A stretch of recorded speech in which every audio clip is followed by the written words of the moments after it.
lima.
dari pribadi.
Ibu yang seorang berbinar matanya, kelihatannya gembira dengan keputusan itu.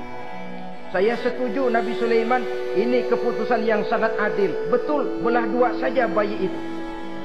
Tapi ibu yang seorang malah berurai air matanya, membasahi pipinya. Ya Sulaiman, daripada Tuhan belah dua anak itu, biarlah berikan saja kepada ibu yang mengaku tadi itu. Tidak sampai hati saya melihat anak yang begini ini harus menjadi korban. Biarlah dia diasuh oleh ibu yang mengakuinya tadi, asal dia tetap hidup. Nabi Sulaiman tersenyum, lalu berkata kepada ibu yang berurai air mata tadi, ambillah anak ini bu, karena ia memang benar anak ibu. Sebab sekejam-kejamnya hati seorang ibu tidak akan sampai melihat anaknya dibelah dua. Adapun engkau ibu yang gembira, engkau sesungguhnya ibu yang kurang ajar. Cuma sekedar ngaku-ngaku, buktinya anak mau dibelah dua kamu setuju. Ibu macam apa kamu anak dibelah dua setuju? Akhirnya ibu yang satu itu menerima hukuman yang setimpal karena mengakui sesuatu yang bukan haknya. Di sini kita lihat kebijaksanaan yang dimiliki oleh Nabi Sulaiman alaihi salam. Bukti yang ketiga, pada waktu beliau mengadakan jihad fisabilillah, beliau mengadakan mobilisasi dana. Tidak cuma manusia, binatang seluruhnya ikut memberikan sumbangan. Ketika datang gajah, gajah nyumbang kerbau. Datang kerbau, kerbau nyumbang kambing. Datang kambing, kambing nyumbang ayam. Datang ayam nyumbang burung. Datang burung nyumbang balang. Datang balang nyumbang semut. Gajah yang nyumbang kerbau ngelihat balang nyumbang semut ketawa. Semut, balang, Nabi Sulaiman kamu berikan semut untuk apa kayak gitu kecilnya? Liatin dong saya nyumbang kebo, kata gajah. Nabi Sulaiman tersenyum seraya bersabda, al-hadiyatu biqadril muhdi. Pemberian itu memang sesuai dengan kemampuan orang yang memberi. Kalau gajah nyumbang kerbau itu wajar saja. Gajah besar sumbangannya pun besar. Sebaliknya kalau balang nyumbang semut itu juga memang pantas. Balang kecil sumbangannya pun kecil. Yang tidak wajar kalau ada balang mau nyumbang kerbau, ada gajah nyumbang semut. Di sini kelihatan watak yang bijaksana dari Nabi Sulaiman alaihi.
sama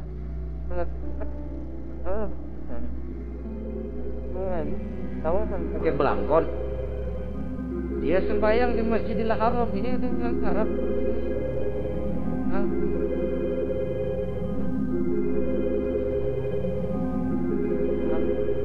Ini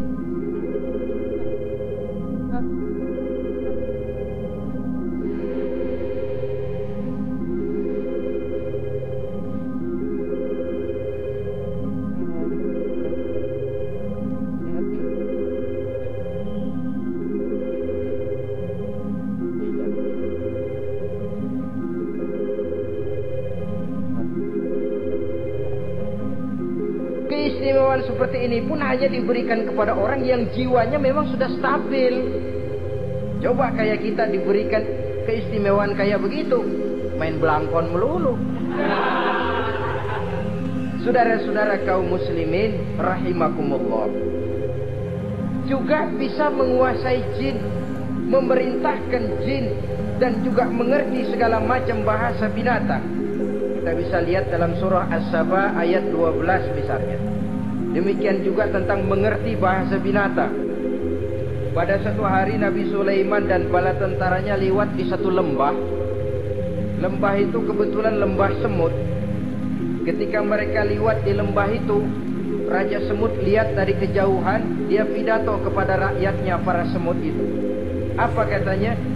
Ya ayyuhan namlu dukhulu masakinakum la yahtimannakum Sulaiman wa junuduh wa hum la yash'urun. Ini Raja Semut melihat Nabi Sulaiman datang bersama seluruh bala tentaranya. Dia pidato kepada rakyatnya. Saudara-saudaraku rakyat semut, di mana saja suara saya bisa didengar. Perhatian, perhatian. Ini Nabi Sulaiman mau liwat dengan seluruh bala tentaranya. Kamu semua supaya masuk ke dalam lubang kamu masing-masing. Kalau kamu nggak masuk ke lubangmu masing-masing, akan diinjak oleh Sulaiman dan bala tentaranya. Sedangkan mereka tidak tahu kalau kamu kena injak. Masuklah semut itu seluruhnya ke dalam lubangnya masing-masing. Nabi Sulaiman senyum. Fatabassama dhahikan min qawliha. Mendengar ucapan Raja Semut ini, Nabi Sulaiman tersenyum. Lalu berkata, apa katanya? Rabbi auzi'ni an ashkura ni'mataka allati an'amta alayya wa ala walidayya wa an a'mala salihan tardahu wa adkhilni birahmatika fi ibadika salihin. Satu pengakuan yang tulus yang jauh dari watak kesombongan. Mendengar Raja Semut berkata semacam itu, beliau senyum. Lalu berkata, wahai Allah, tetapkan kiranya hati saya ini untuk selalu bersyukur terhadap nikmat yang Engkau karuniakan kepada saya. Karena nikmatku, nikmat yang Engkau berikan kepadaku, saya mengerti bahasa binatang. Karena mengerti bahasa binatang, saya mengerti seruan Raja Semut itu. Tetapkan saya untuk selalu bersyukur ya Allah atas nikmat yang Engkau berikan ini, atas nikmat yang Engkau berikan kepada kedua orang tua saya, dan tetapkan saya untuk selalu melakukan amal soleh yang Engkau ridhoi, dan masukkan saya ke dalam golongan hamba-hambamu yang soleh. Satu pengakuan yang tulus, yang jauh dari sifat kesombongan. Mungkin kalau sombong yang lahir, begitu dengar Nabi Sulaiman bawa semut ngomong begitu, beliau akan berkata, iya, masuk ke dia buruan. Tapi kan tidak. Malah beliau perintahkan bala tentaranya, pasukan, berhenti. Ada apa Nabi Sulaiman? Di depan kita ada kerajaan semut. Mereka lagi kocar-kacir masuk ke sarangnya masing-masing. Tunggu sampai mereka masuk dan kita bisa lewat dengan aman tanpa harus menginjak-injak mereka. Bala tentaranya di stop dan berhenti. Ternyata kebesarannya tidak menyebabkan ia lalu memandang remeh sampai kepada makhluk yang bernama semut sekalipun. Masih tetap dihargainya sebagai makhluk dari Allah Subhanahu wa ta'ala. Sesuatu yang perlu menjadi contoh kita semua. Sebab orang bilang kadang kacang sering lupa akan kulitnya. Kadang posisi kita yang tinggi menyebabkan kita lupa dari mana kita berasal. Kadang harta yang kita miliki menyebabkan kita lengah dari mana kita datang. Akhirnya yang timbul adalah sifat sombong dan angkuh. Ibarat kata orang, kacang lupa dengan lanjarannya. Ma'asyiral muslimin rahimakumullah. Ini kebesaran dan keistimewaan yang diberikan Allah kepada Nabi Sulaiman alaihi salam. Apa yang perlu kita jadikan tamsil dan ibarat dari kebesaran ini? Saudara-saudara kaum muslimin rahimakumullah. Keadilan sebagai umarok yang berpadu dengan kebijaksanaan sebagai ulama. Satu hari seorang sahabat bertanya kepada Rasulullah sallallahu alaihi wasallam, "Ya Rasul, kalau pada satu saat ajal merenggut Tuhan berlalu meninggalkan kami sekalian, kita berpisah untuk selamanya ya Rasul. Dalam kondisi semacam itu, azahrul ardi khairul lana am batniha. Mana yang lebih baik ya Rasul buat kami kalau sudah ditinggalkan oleh Tuhan? Permukaan bumi atau perut bumi yang lebih baik?" Ini pertanyaan dengan bahasa kinayah. Permukaan bumi maksudnya hidup. Perut bumi maksudnya mati. Orang kalau sudah masuk ke perut bumi kan habis. "Ya Rasul, kalau engkau sudah tidak ada meninggalkan kami semua, mana yang lebih baik buat kami, hidup atau mati?" Bukan main pertanyaan ini. Di satu sisi menggambarkan cintanya sahabat kepada Nabi, sehingga kalau tidak bisa mati bersamaan, biarlah mati beriring saja. Di lain pihak juga mencerminkan bingungnya sahabat kalau sudah ditinggalkan oleh Rasul. Atas pertanyaan ini apa jawab Rasul? Kamu gak usah khawatir. Walaupun aku sudah tidak ada, kembali ke Hadratullah Azza wa Jalla, meninggalkan kamu semua, kamu tidak usah bingung. Dengan syarat, idza kana umara'ukum khiyarukum wa amrukum syura bainakum wa aghniya'ukum askhiya'ukum wa zahrul ardi khairun lakum min batniha. Kalau saja para umara, kalau saja pemimpin-pemimpin kamu adalah orang-orang yang terbaik di antara kamu, dan seluruh persoalan yang kamu hadapi dapat kamu musyawarahkan dengan baik, lalu orang-orang kaya di antaramu adalah orang-orang yang dermawan, ketika itu walaupun aku sudah tidak ada, hidup lebih baik daripada mati, permukaan bumi lebih baik daripada perut bumi. Dengan catatan 3 tadi, pemimpinmu orang yang terbaik di antara kamu, segala persoalan kamu musyawarahkan, dan orang kayamu orang dermawan. Walaupun aku tidak ada, hidup lebih baik daripada mati. Tapi sebaliknya kata Nabi, idza kana umara'ukum syiraruh, kalau umara'mu, pemimpin-pemimpinmu adalah orang-orang yang terjahat di antara kamu, wa amrukum ala nisaikum, dan segala urusanmu sudah diatur oleh perempuan, walaupun dia tidak naik di bidang eksekutif, tidak memegang kekuasaan, tapi kekuasaan bayangannya jauh lebih menentukan daripada kekuasaan yang sesungguhnya. Kalau perempuan sudah ikut campur mengaturmu, kemudian wa askhiya'ukum bukhala'ukum, orang-orang kaya di antaramu adalah orang-orang yang bakhil bin pelit alias kikir, maka ketika itu kata Nabi, fabatnul ardi khairul lakum min zahriha, perut bumi lebih baik daripada permukaan bumi. Apa yang bisa diharapkan dari pemimpin yang zalim, perempuan yang sok kuasa, dan orang-orang kaya yang bakhil dan pelit? Dalam kondisi semacam itu, bertemulah kita dengan yang bernama kiamat.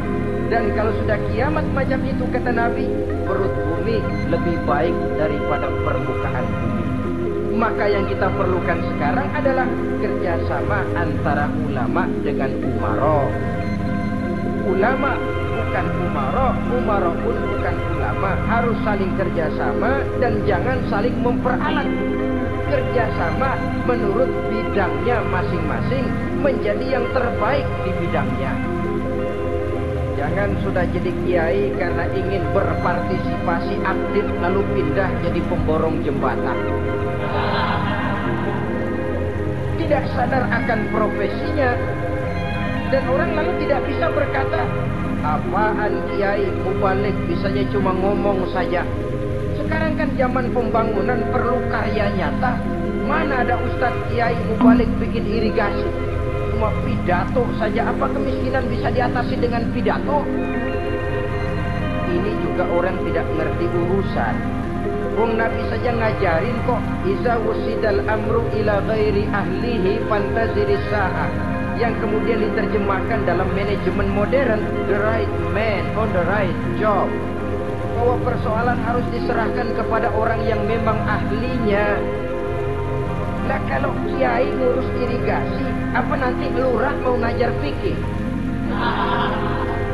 camatnya ngajar tafsir, kacau jadinya. Makin ruwet jalur birokrasi, makin banyak orang meninggalkan profesi dan malah melaksanakan sesuatu yang bukan profesinya.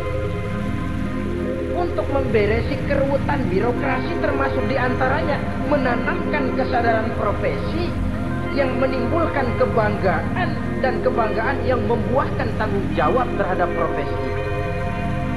Sebab orang kalau sudah bekerja menurut profesinya, walaupun tidak kaya tapi hidupnya tenang.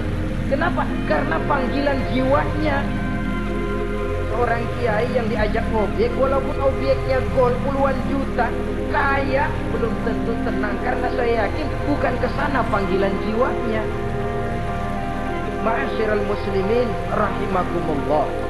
Itulah sebabnya kerjasama, ulama membangun lingkungannya, ulama membangun manusianya, umarok membangun lingkungannya, sehingga terciptalah wujud daripada pembangunan manusia seutuhnya, ya zahirnya, ya batinnya.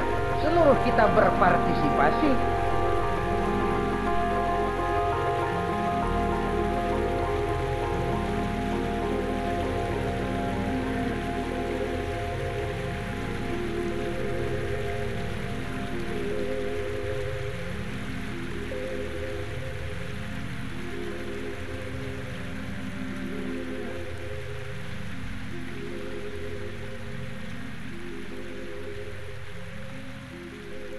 Link.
Ano, hud.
Semua ini, ketahuilah tuan-tuan, saya punya lebih banyak dari apa yang tuan-tuan berikan sekarang ini. Irja' ilaihim, bawa pulang kembali seluruh hadiah ini. Sampaikan salam saya kepada ratumu, Ratu Balqis. Falana'tiyannahum bijunudin la qibala lahum biha. Kalau mereka tetap tidak mau datang menyatakan keislaman, kami yang akan datang ke sana dengan seluruh bala tentara kami yang mereka pasti tidak akan sanggup menghadapinya.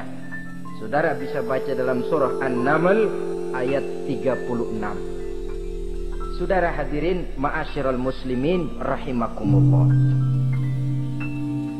Kalau orang sudah silau dengan yang namanya upeti, hadiah, harta, secara mental dia sudah jatuh.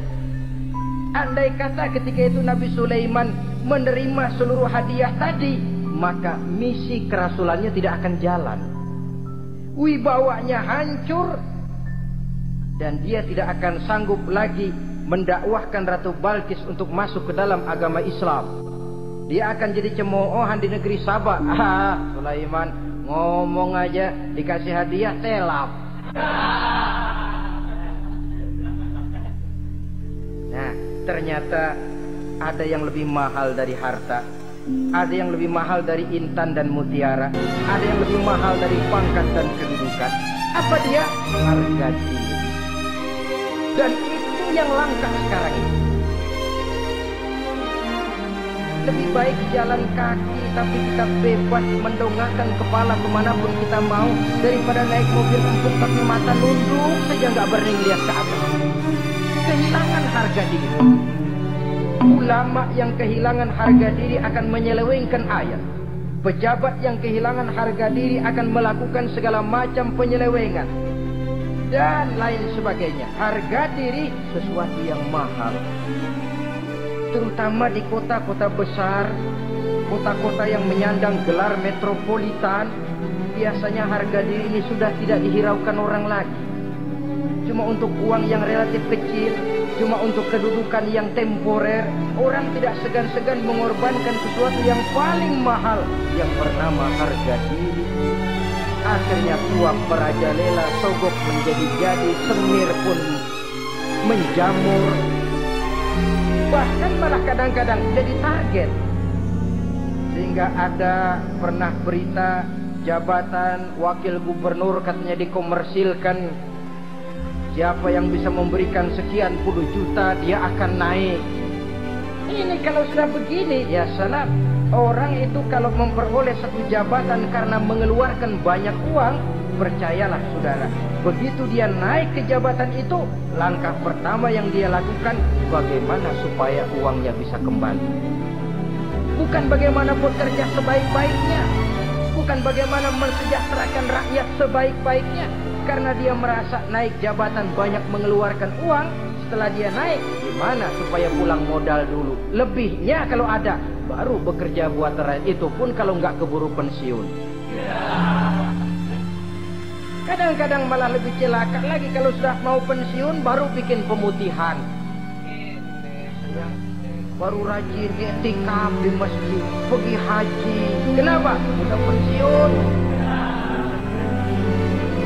Waktu masih aktif, tanda tangan masih laku, nota masih dihargai, kata belajar masih berwibawa, lupa berbuat untuk hari depan dirinya sendiri, yaitu akhiratnya, konon lagi untuk umat dan agamanya.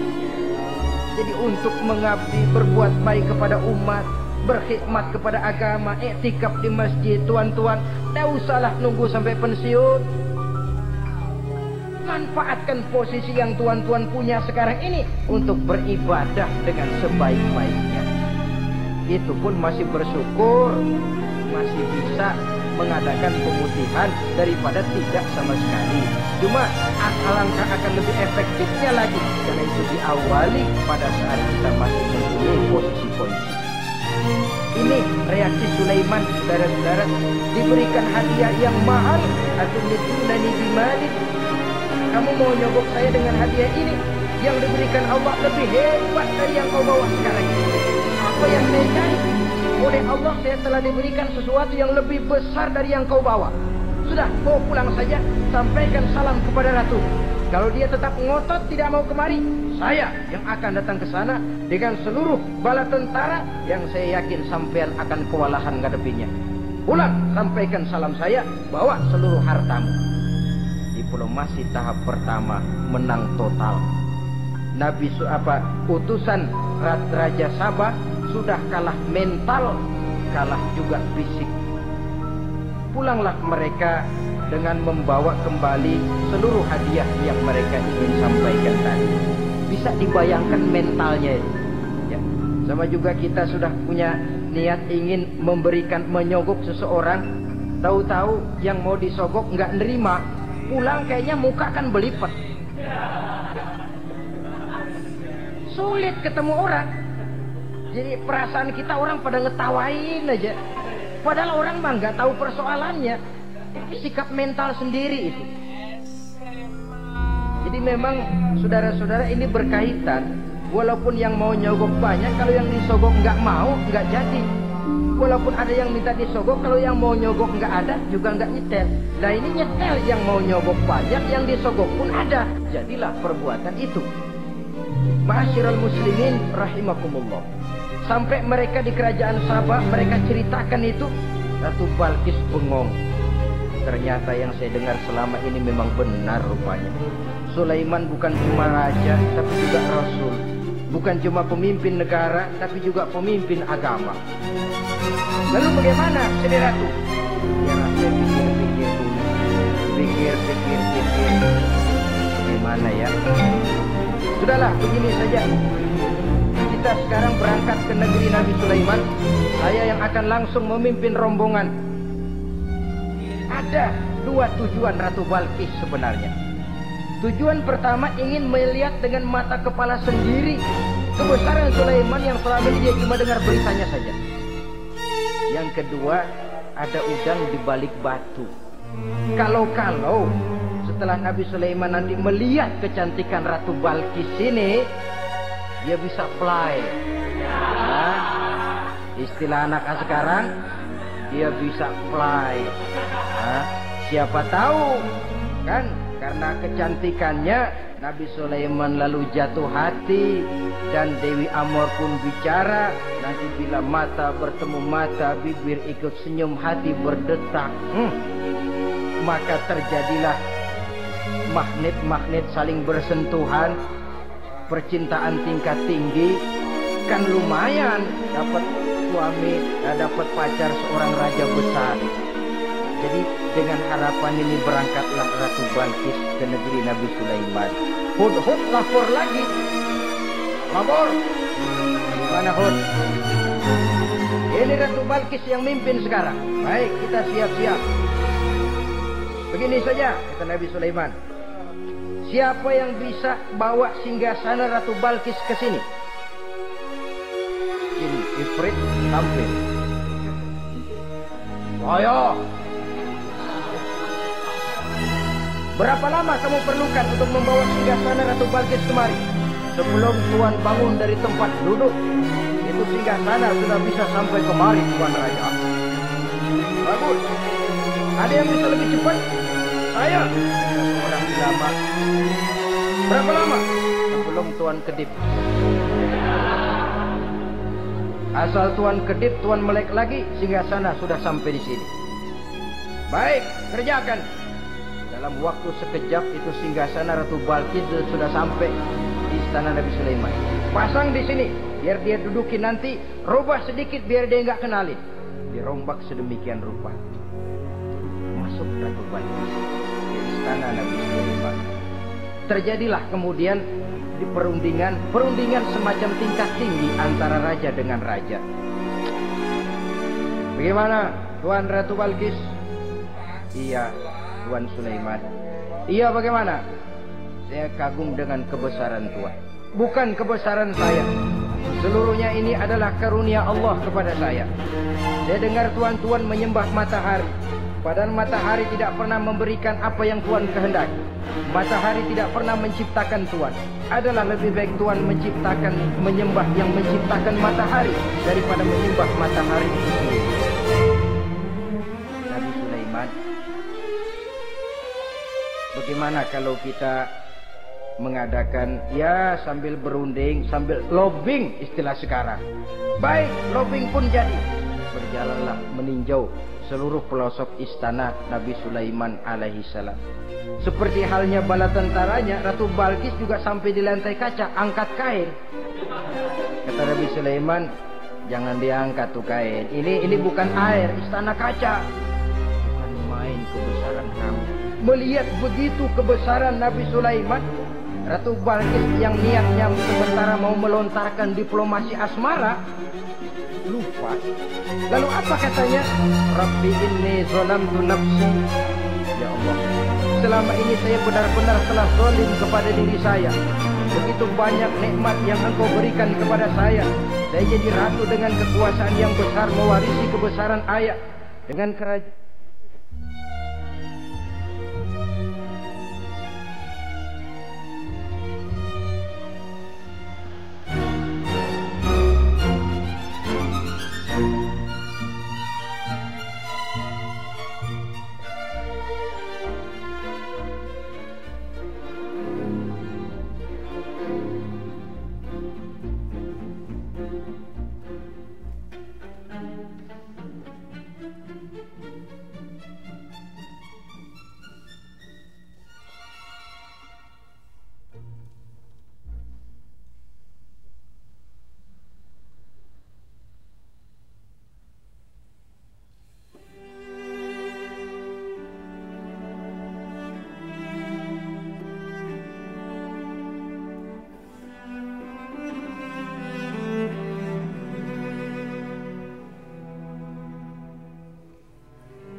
pertemuan yang singkat ini, walaupun serba singkat, mudah-mudahan ada manfaatnya.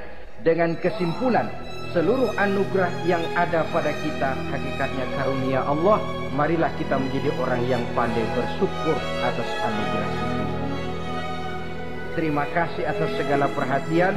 Mohon maaf atas segala kekurangan. Usikum wa nafsi bitaqwallah. Wassalamualaikum warahmatullahi wabarakatuh. Waalaikumsalam warahmatullahi wabarakatuh. Diutang lah. Iya, diutang di Pundu Cip. Barang makanya ini kan mencari RW ini PCC laku borongan kan kolon. Namun bocakin orang direrenakan alplu baran meninggal bayar sini tidak kan RW nya dia di sini kalau dia sekitar 15 juta biji pribadi RW ini singgia kita berani Ketempuan berarti RW-nya. alami ke Ketempuan berarti RW-nya. Kalau konreren pisan kalau dia kita berani. RW more tetap ya. Saya mikir akan RW ini pun, lamun dilanjutakan biji laku bayar kita nih, kalau komisi di kan kok.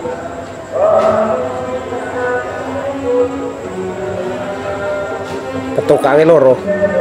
Iya kita kalau baren komen singat. Aduh, lap komeng geleng-geleng ini komeng. Nah, soaduan banyak komen.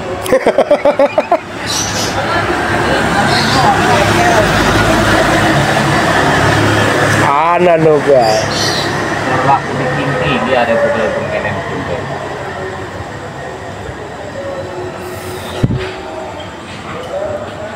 Dibayar pi emang karbaren kan.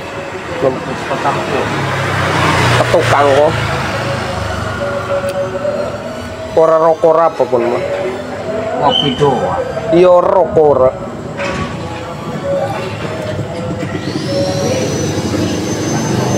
Kita maya ada karaoke kan dia habis ya sini karaoke.